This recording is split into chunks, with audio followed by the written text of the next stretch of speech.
साल 1947। हिंदुस्तान आज़ाद तो हुआ, लेकिन उसी के साथ एक ऐसी खामोश जंग शुरू हो गई जिसकी भनक तक किसी को नहीं लगी। ये कोई सरहदों पर लड़ी जाने वाली जंग नहीं थी, नहीं, ये जंग थी देश के अंदर, उसे भीतर से तोड़ने के लिए। जरा सोचिए वो मंजर, बंटवारे का दौर था। एक तरफ आज़ादी का जश्न तो दूसरी तरफ दर्द और आंसू। इतिहास की सबसे बड़ी त्रासदियों में से एक। और इसी उथल-पुथल, इसी अराजकता के बीच हिंदुस्तान के दुश्मनों ने एक बहुत ही गहरे, एक गुप्त युद्ध की नींव रखती थी। और इस गुप्त युद्ध के पीछे एक ही खतरनाक सोच थी, एक ही पॉलिसी थी, ब्लीड इंडिया विथ 1000 कट्स। मतलब हजारों छोटे छोटे घाव देकर भारत को अंदर से इतना खोखला कर दो कि वो अपने पैरों पर खड़ा ही ना रह पाए। ये कोई सीधी लड़ाई नहीं थी, ये जासूसी और आतंकवाद की एक शैडो वॉर थी।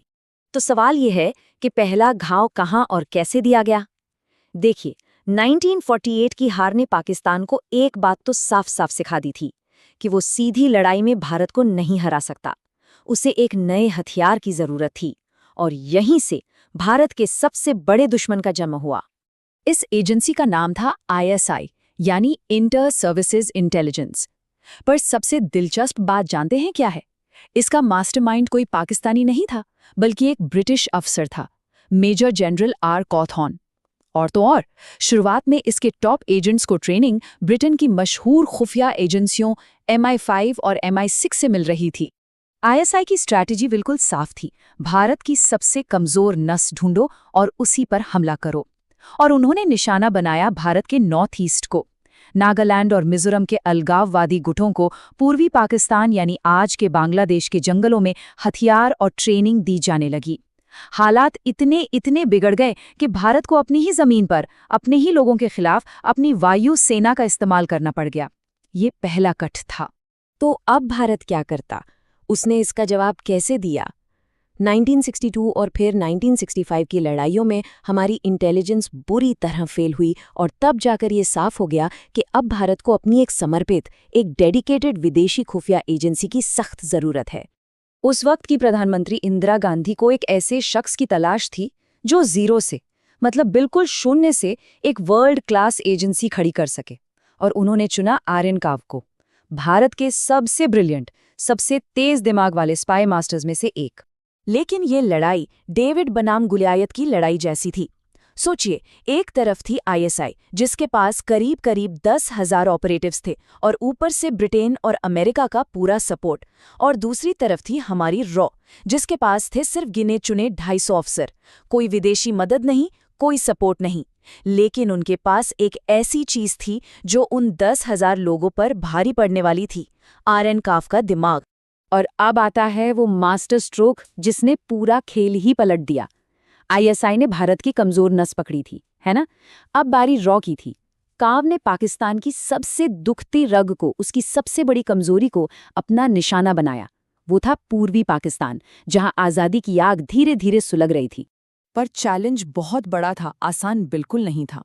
रॉ को एक साथ 2 मोर्चों पर काम करना था।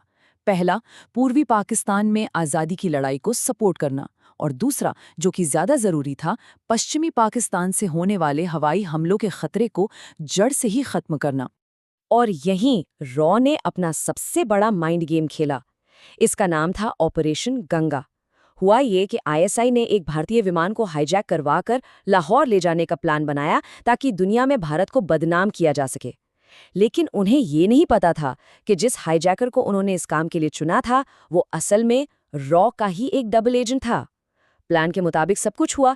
विमान लाहौर में सबके सामने जला दिया गया, और फिर भारत ने दुनिया के सामने ऐसा नाटक किया जैसे उस पर बहुत बड़ा जुल्म हुआ हो, और तुरंत अपने हवाई क्षेत्र से सभी पाकिस्तानी उड़ानों पर बैन लगा दिया। बस इसी एक कदम ने पश्चिमी पाकिस्तान की हवाई ताकत को जैसे लकवा मार दिया। अब उनके जहाज़ों को पूर्वी पाकिस्तान पहुंचने के लिए श्रीलंका का लंबा चक्कर लगाना पड़ता था। इस बीच रॉ ने मुक्ति वाहिनी को तैयार किया, और सिर्फ 14 दिनों के अंदर 93,000 पाकिस्तानी सैनिकों ने सरेंडर कर दिया। ये दूसरे विश्व युद्ध के बाद दुनिया का सबसे बड़ा सैन्य आत्मसमर्पण था, और बांग्लादेश नाम का एक नया देश दुनिया के नक्शे पर आ गया। लेकिन जैसा कि कहते हैं, हर एक्शन का एक रिएक्शन होता है।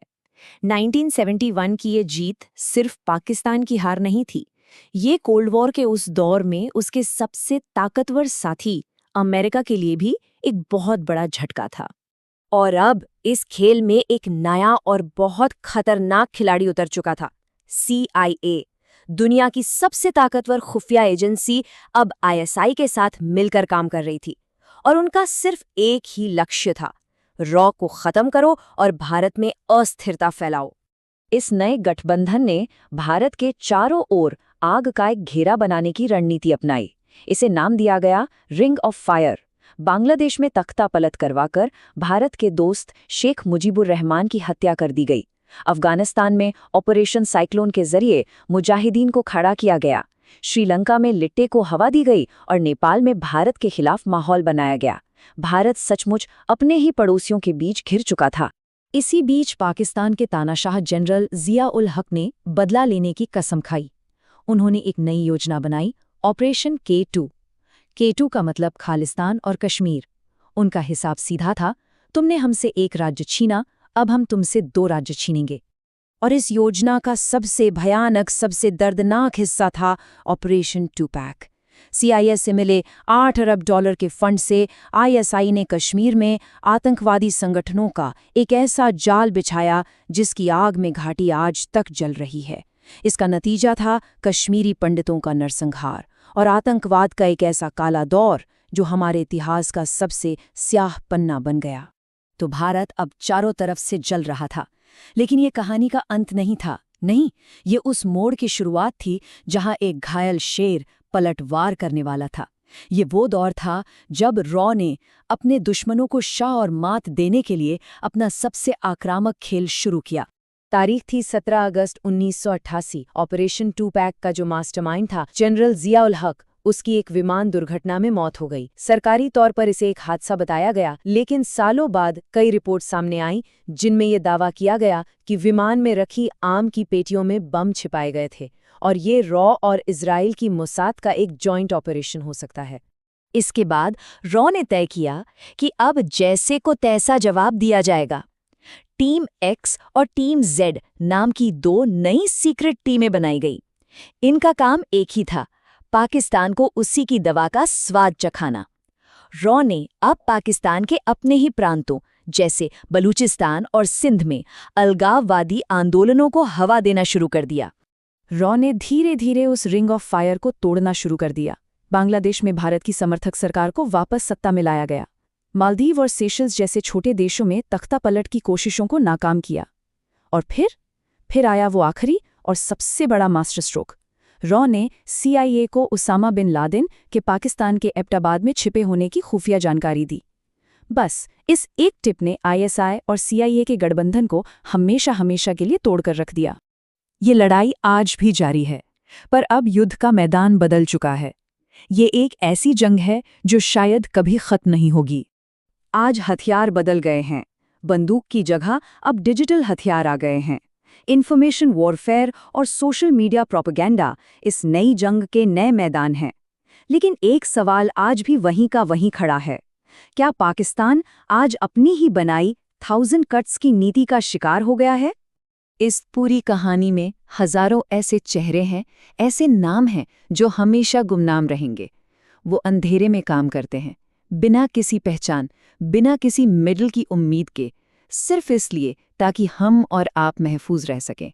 ये उन सभी जांबाजों को एक सलाम है जिनकी कहानियां कभी किसी सरकारी